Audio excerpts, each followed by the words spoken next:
Hello, hello. Hey, everybody. How are you? Doing good. Thank you. Thank you for asking. Well, I am super excited to be here this evening at the historic, the illustrious gathering spot. And we want to thank you all so much for being here for our pre-debate conversation. I think we have who has the time? We have about 10 minutes that we're going to eke out in conversation. But I'm Stephanie Brown James, co-founder of the Collective PAC, along with my wonderful husband and partner, Quentin James. We started the Collective PAC in 2016 to support Black candidates running for office across the country. I'm proud to say that we have not only endorsed and helped funded, but helped to elect over 425 Black folks across this country to office. And we support Black candidates running on a local, state, and federal level. So if you know anybody running for office that is Black, that is progressive, that is focused on creating a present and future that elevates and impacts Black people to help our community succeed and to thrive, please come talk to us. We would love to talk to you. But tonight, we're going to hear from two old men. Yeah. No, that wasn't good? Okay.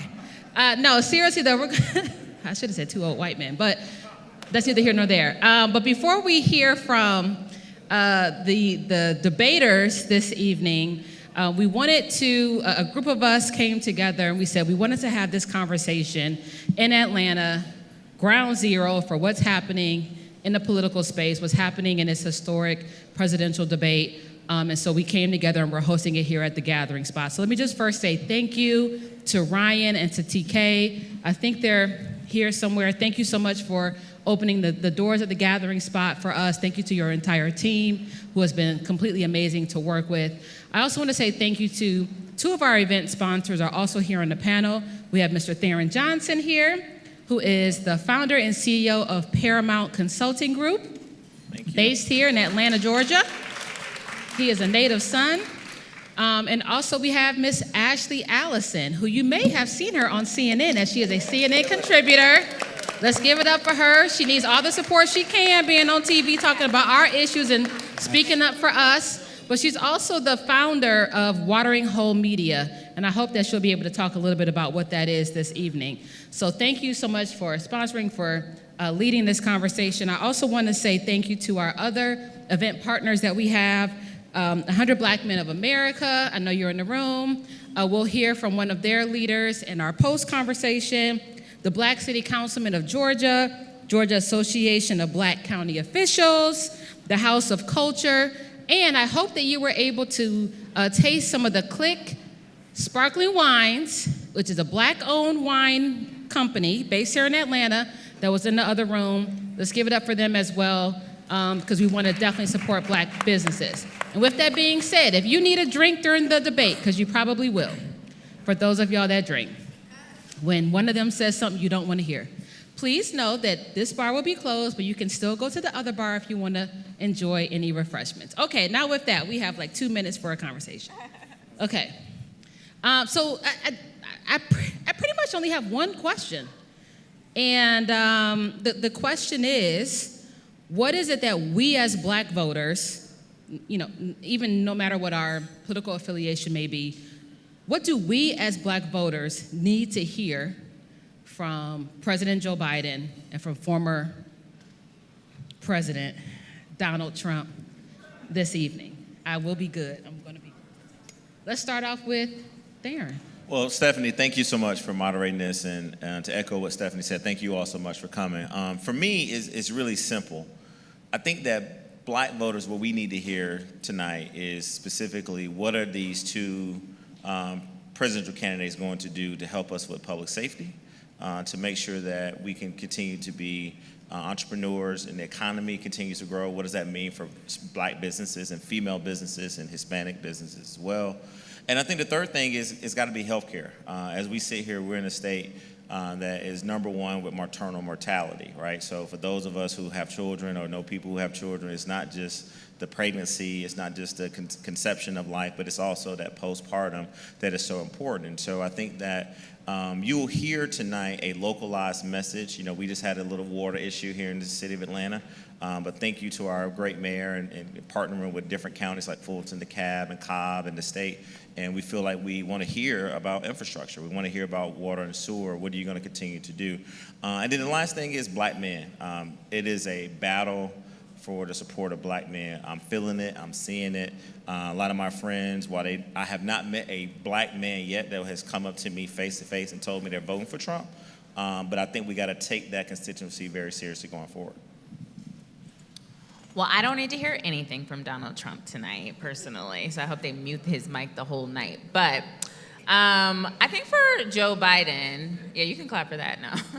I think for Joe Biden, everything that you said, but I'll take a different slice at it.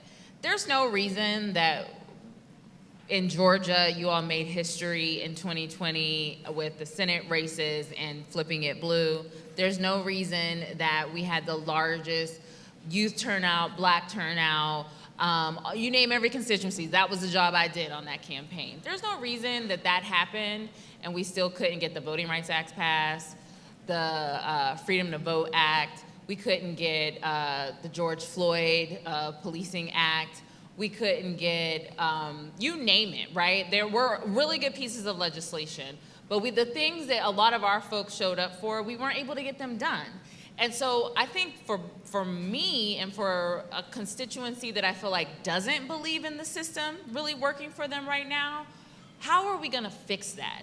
I'm gonna vote and work my tail off to make sure we save democracy. But then how do we actualize democracy? Because a lot of people are like, what are you talking about? I have to wait 5 hours in line. I have to do these things. And so we had a lot of promises, and it wasn't Joe Biden's fault that those things didn't happen. But we also have systems in place that make it hard for those things to happen. So talk to me about how we can reform our systems holistically to have a more inclusive and active democracy. All right, the clock is running. Shout out to Brother Bakari Sellers, one of your CNN colleagues. Yeah, we were just on for 3 hours. Hey, Bakari. Good to see you, brother. My good South Carolinian in the house. They have the best people in here. Y'all need to be on there. No, we got them here. That's why they're here. Let them know. So listen, I think Joe Biden has one job tonight. That is to invalidate Donald Trump's campaign for presidency. If this country can seriously consider a convicted felon to be the president of the United States and people vote for him and he wins, then this country deserves the leaders that we elect. And I firmly believe that. Tonight, his job is to invalidate his entire candidacy. I want to see Joe Biden fight. Joe Biden is a great policymaker. He's done some good things so far, a lot more things to do in the second term. But tonight, we want to see a fighter. All right, real fast. What message do you hope we hear tonight that will inspire the folks in this room to redouble, triple, do everything we can to make sure that our community comes out to vote? And anybody can start first. I'll just say, I don't know if it needs to come from Joe Biden. I'll say it. I am coming out of the shadows, and I'm not going to be embarrassed anymore to say I'm voting for Joe Biden. And I think that we need to be proud to say, you know, I do things every day as an adult that I'm not super excited to do. That's living. And so voting pretty much has been the same experience for me except for 2008 and 2012 when I got to elect and re-elect the first black president. So I think the message that I want to say to you all that you might not hear from these guys, but is like, we have to be the messengers. We are going to save ourselves this election, and so we have to go out and tell people that it is okay to vote for somebody that you do not totally agree with, but that will save democracy. They just say an intro. You know that it's going to take a little bit of time. You're not missing anything. If you want to steer real fast. Look, I think the thing that, for me, what we got to be proud to say is that exactly what Ashley just said. It's okay to say that you're voting for Joe Biden. He's not perfect, but neither is the other guy, right? And I think also we got to be very intentional about the apathy that exists and make sure we basically shame people to go and vote. And this is a nonpartisan conversation, but we are also realists. All right, thank you. We're going to go. Thank you all. Enjoy the debate. Let's tune in. Anchor of CNN's The Lead and co-anchor of State of the Union. Dana and I will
Hey, Bakari, Sellers, what do you think of what's happening so far? So debates are usually won and lost in the first 15, 20 minutes. Everything else lives online. The 46th president of the United States struggled from the outset in the debate. The debate's about presentation, how you look, how you speak. And so Joe Biden struggled for the first few moments of the debate, stammered through, made some mishaps that we all know, we could see. And then he began to pick up a little vigor. But the question is, what lives online? Will this matter? The people in this room like Joe Biden. They're going to vote for Joe Biden for the most part. The people who are at other watch parties are going to vote for Donald Trump. What happens in the middle? And so I'm not sure this is going to move the ball much. But Democrats are proverbial bedwetters. And so the next 3 weeks are going to be really tough because they're going to be crying and bitching and moaning. But at the end of the day, you have three choices.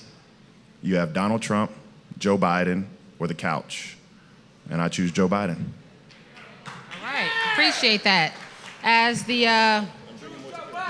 We're all drinking tequila. As the great Hillary Clinton says, Democrats love to fall in love, Republicans love to get in line. So, want to have some more audience reactions. Anyone has a thought about how the debate is going thus far that wants to say something? Anybody? If not, I have no shame to come straight to you. And where's Ryan at? Because I'm coming to you definitely, Ryan. I'm going to come on up here because she's looking around. Hey, just curious, Sharika Ekpo, any thoughts about how the conversation is going thus far? Wow. So I think it's going okay. The president seemed a bit confused earlier. He seemed to be thinking faster than he could actually speak, but he got caught, himself and actually started to really pull together some really coherent thoughts. Ultimately, we are looking for him to demolish Donald Trump. We need him to actually bring out the facts and state his position on why we should vote for him. Love that. Thank you. Appreciate that. Yes, sir. I'm coming right to you. I think everyone already knows the facts about everything that's going on. I just think Joe Biden needs to really focus and, work on his delivery to really hit him with some good punches during the debate because, that's who we're rooting for no matter what. So we just have to keep on working and pray for him. Everybody, moment of silence for Joe Biden. We're gonna pray for that man. He about to come back crazy. Thank you. Thank you. Prayer does work, but he's old too, so we want to balance the prayer, That could seem a little morbid sometimes. All right, anybody else have some audience reactions, some thoughts here? Yes, ma'am, I'm coming straight to you.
The first debate of the 2024 campaign.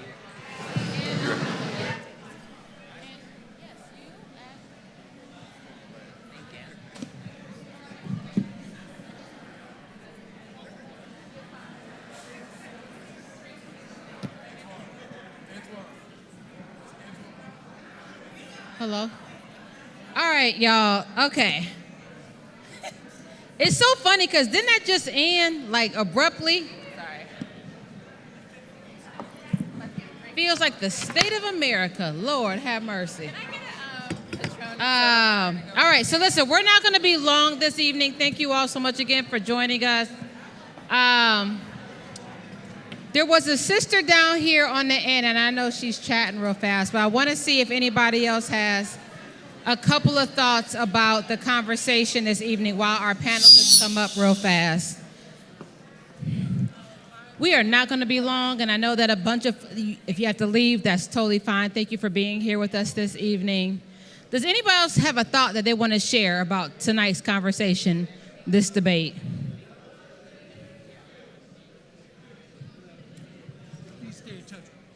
Yes, ma'am. Steph?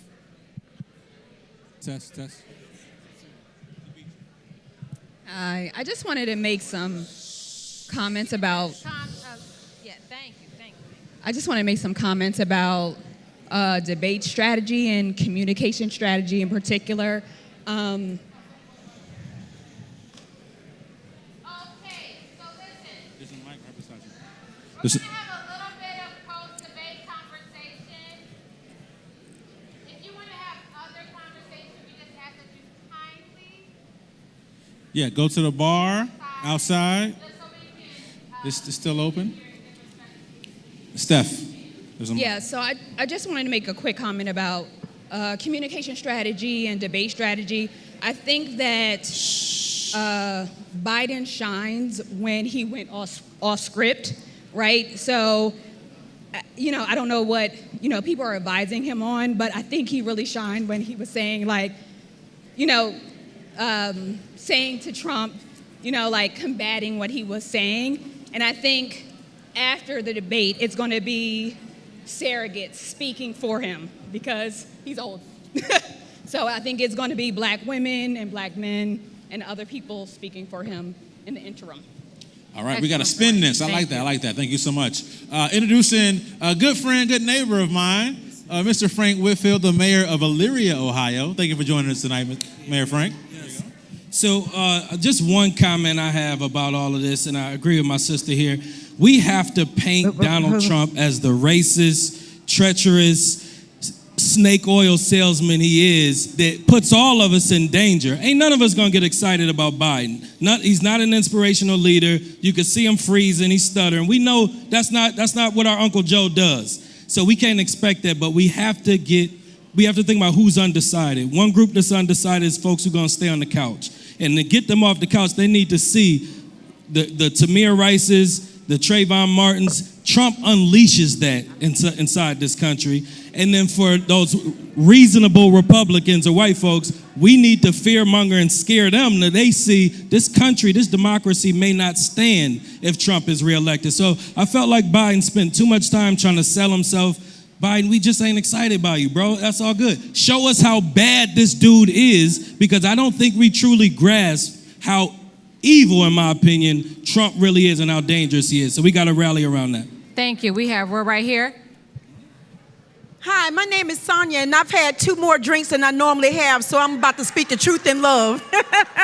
Listen, Biden is doing great, but it's a lot of details he's leaving out. I can understand the fact that he mentions things, but he doesn't mention it with conviction. I want to see Obama, them, and everybody else get with him and help him to have a little bit more conviction. It was 1,400 people convicted of a felony crime. 1,400 people convicted of a felony crime on that day on the 6th. He didn't mention that. He didn't mention the fact that families had to carry their children to a grave. Come on now. He didn't mention the fact that someone got crushed in the door and died. He didn't mention the fact that people got dragged on the ground and stumped and beat with flagpoles, American flagpoles. He needs to talk more with conviction. I'm just saying, he said some things, but it's a lot more that could have been said. I'm going to vote for him, though, because I don't want no fool in the office. Thank you. Yes, sir. I'm Milton Jones, and I'm chairman of 100 Black Men of America, and I want to say a few things. Tomorrow you'll see news reporters dissect this debate as if it was a football game. They're not football reporters. They're news reporters. They'll go after the fact that Biden stumbled at the beginning. But that's no different than saying somebody fumbled the ball before they won the Super Bowl. I think the fact of the matter is we need to look at what really matters, and that is that this is the beginning of a long race. We know what Joe Biden has done for us and can do for us. We know what Trump has done to us and will do more to us. Look up the 2025 agenda. When you look that up, you will see that what they're looking to do is tear down any part of the government that creates equality. And when they tear down what creates equality, who do you think they attack? So when you go home and you hear young people say, I don't know if I really ought to vote, make them get up and vote. That's like saying, I don't know if I ought to go to school. What happens when your kid says, I don't know if I want to go to school? They end up at school, don't they? So we need to make sure that people register, and not only that they register, that they go vote. And if we educate them about the issues, we know who they'll vote for. But in the meantime, getting them registered, getting them out to vote, getting them aware of the issues is what we need for our survival. Because if you look at the 2025 agenda, and if you look at the projections of net worth for 2052, those are numbers easy to remember. 2025, 2052. It's projected that by 2052, the household wealth of African Americans will be zero. And where do you think that money's going to go? It's going to go to people like Trump who take it away and say, what you talking about? So be aware, be awake. And by the way, why is it that woke is a bad word? Right? People make our awareness a bad word because as long as we're aware, we won't be taken advantage of. And that's all I got to say. Thank you. All right, give my brother a hand. I got a text message earlier from one of my friends, and he asked me, what is the black job that Trump was talking about? Anybody know what the black jobs are that everybody's taking? I'm interested in that. Go ahead, Brandon. Go ahead. So I was about to mention the black jobs, but you got me. Y'all, shoulda, coulda, wouldas is going to be the death of us. If we say Biden should have, the campaign should have, if I was blah, blah, blah, I would have, that's going to be the death of us. My grandma used to say sometimes the choir need to get out of the choir stand, and everybody who showed up today, we're part of the choir. We got work to do. Like, it is not, we know who Trump is, we know who Biden is. It is not Biden's job to be more than what he is. We know that already. It is our job to get out here and do everything we possibly can to make sure we're victorious in November. And us being victorious means not having a criminal like Donald Trump take office. The only thing I wanted to stand up and say is that we got work to do. And we can't point fingers. Thank you, thank you.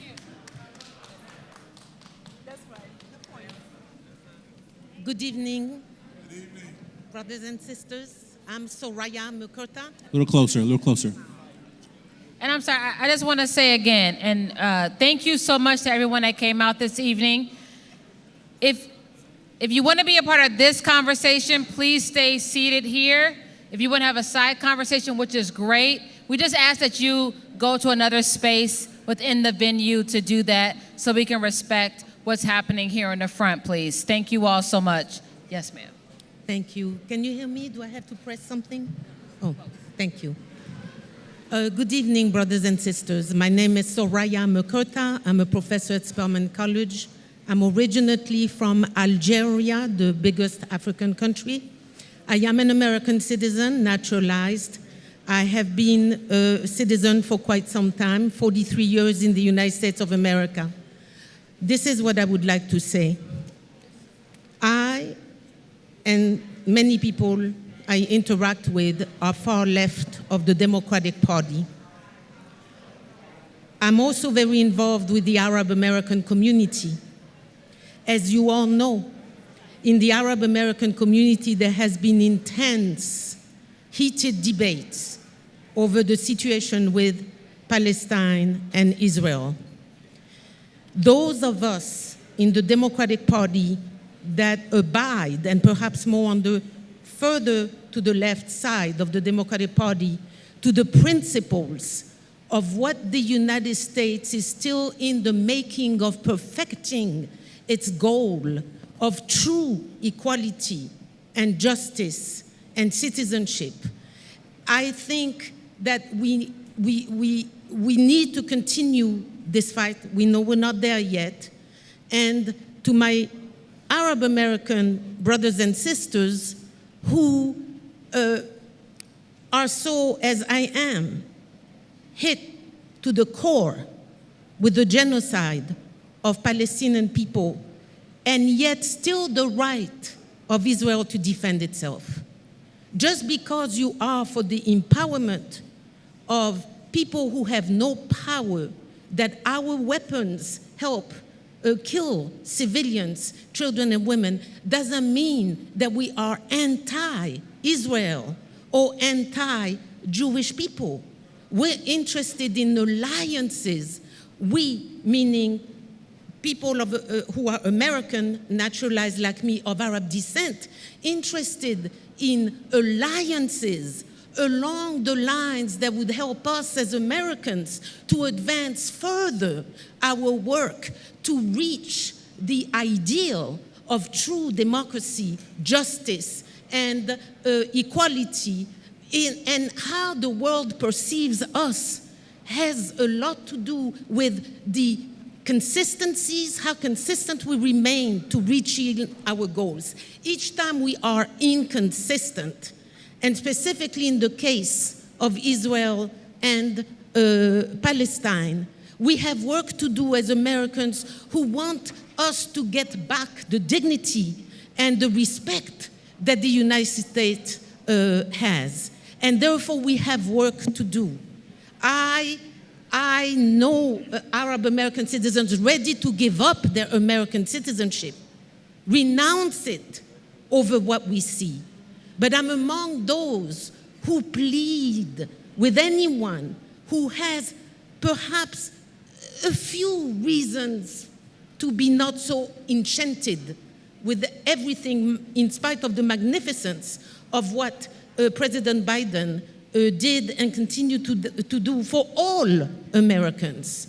And so to encourage us, those of us here and interested people, to continue to open the eyes of our brothers and sisters in America who are Americans. Let us fight and be more consistent. So indeed, the rest of the world can say we are truly invested in what we call human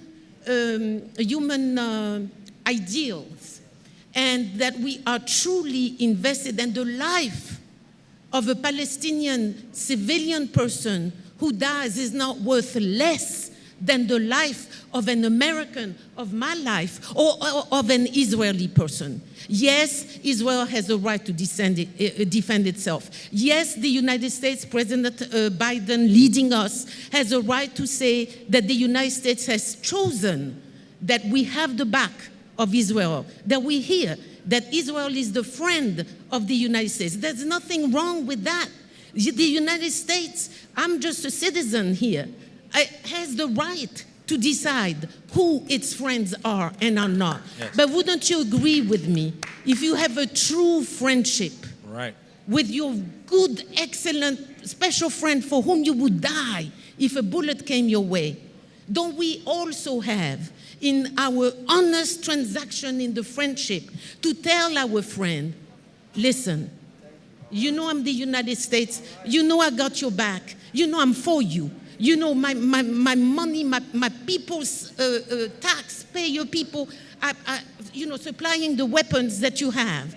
But you're going too far here. Thank you for your time. We have work to do, and I'm with you in the battle. I believe in equality, justice, freedom, and that no life of anyone on earth is worth more than your life or your life, and thank you, or my life, and the Palestinian life of a citizen is equally important, magnificent, and needed as the life of the Israeli people who were butchered. Now, if, last point, if Netanyahu wants to eradicate Hamas, guess what? He's created 400% more, if not more, potential Hamas people throughout the world. All right. Thank you so much for being here. Thank you. Thank you. All right, y'all. So we got less than 10 minutes left. We wanted to come back up and just give some closing thoughts.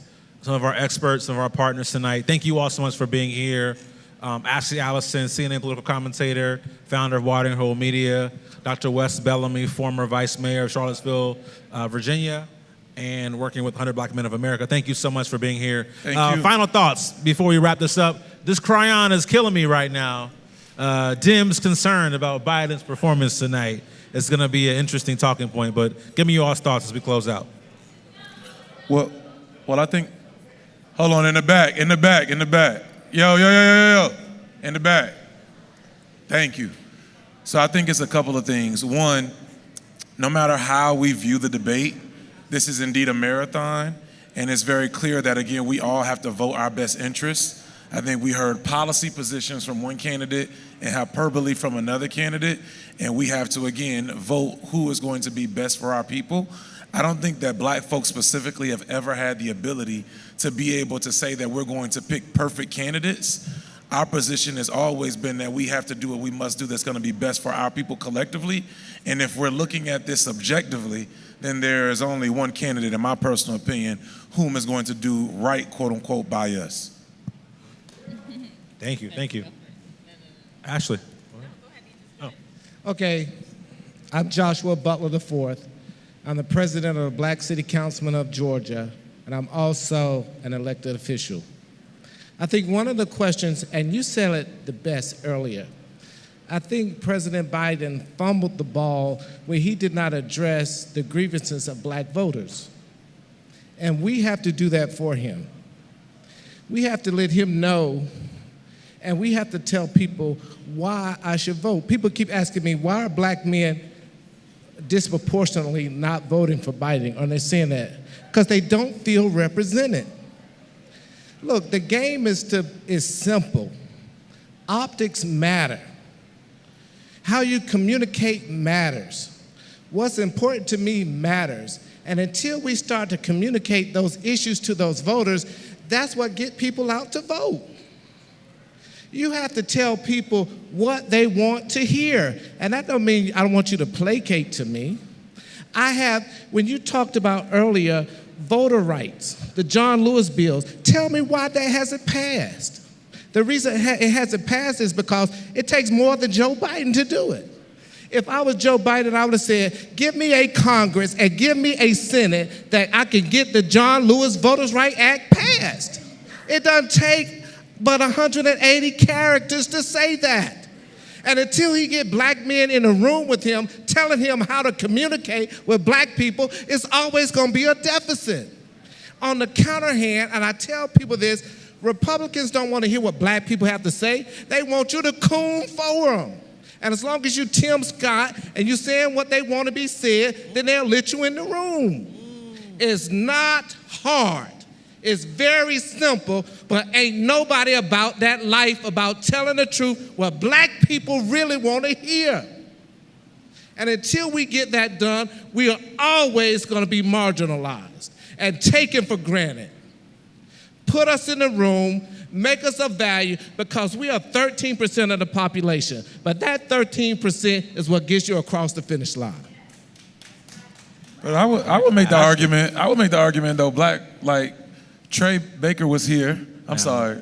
Go ahead. I just wanted to say this. Trey was here. On the Biden administration, on the cabinet, they have Black men who are telling him the truth. The administration has been helpful in terms of trying to do outreach with Black men. I think Biden is honestly just an older man. He's an older white man. And your point about we have to do the work in terms of educating and communicating with our people, that is absolutely true. I think also some of that is on the administration because they need to have better candidates. But this is, to me, is about democracy. And candidates and/or singular people don't maintain or save democracy. The constituents do, and that's our job. Well, I Okay, think can we I- agree can I- about that. Yes, ma'am. Sorry. Please. So my spirit feels very agitated right now, and I feel that from people in the room and in my group chat too, because tonight didn't feel great, and it hasn't felt great for us for a very long time.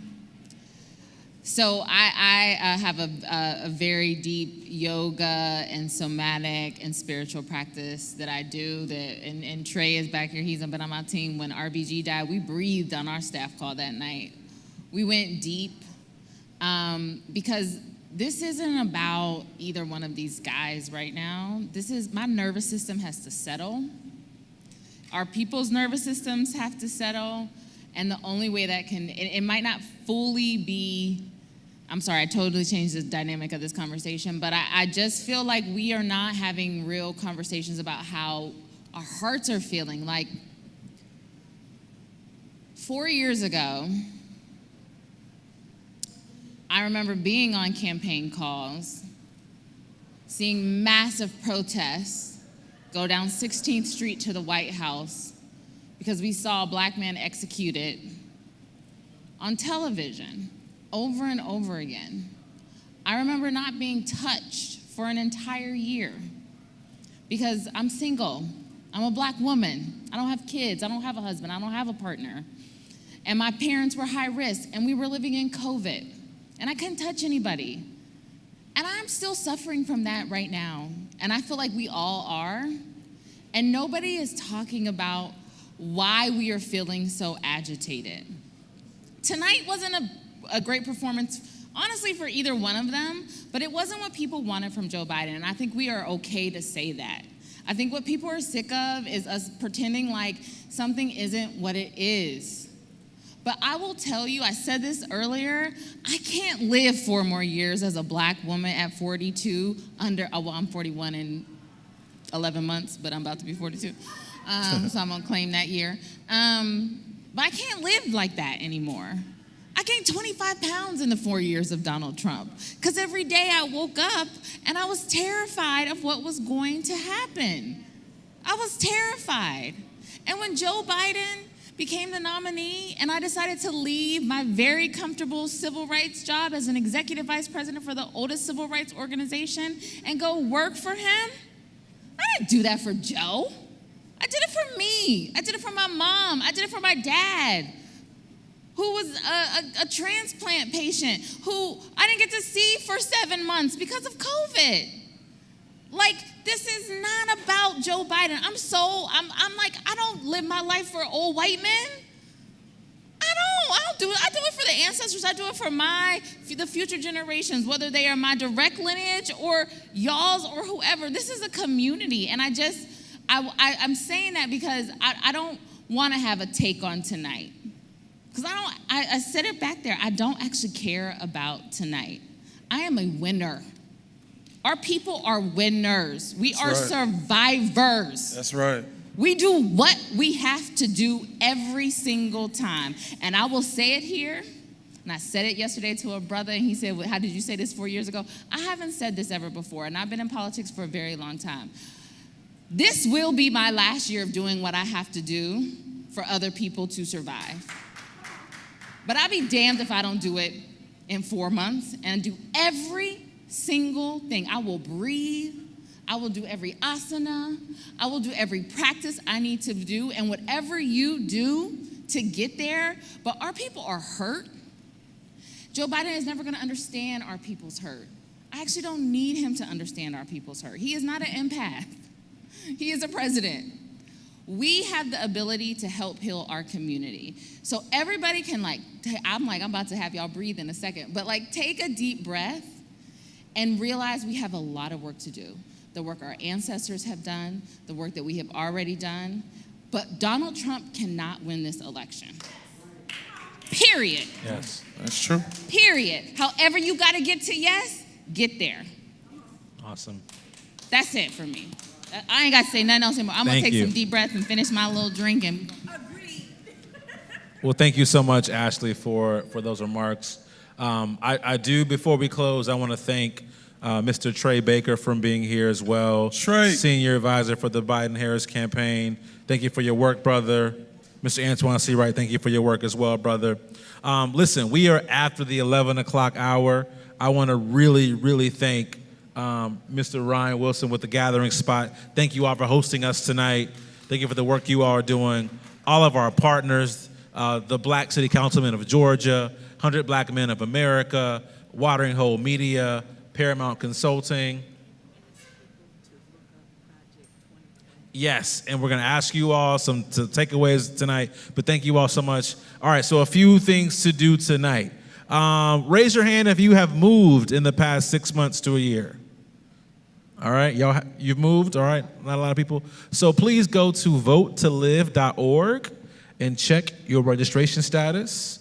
Folks are trying to purge voters based upon your address or you not voting in the past elections that have come up. Please check your status. If you need to register to vote, please register to vote there as well.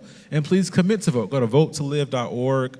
We encourage you to look up a lot of issues tonight. Please look up Project 25. If you have not, 2025, thank you.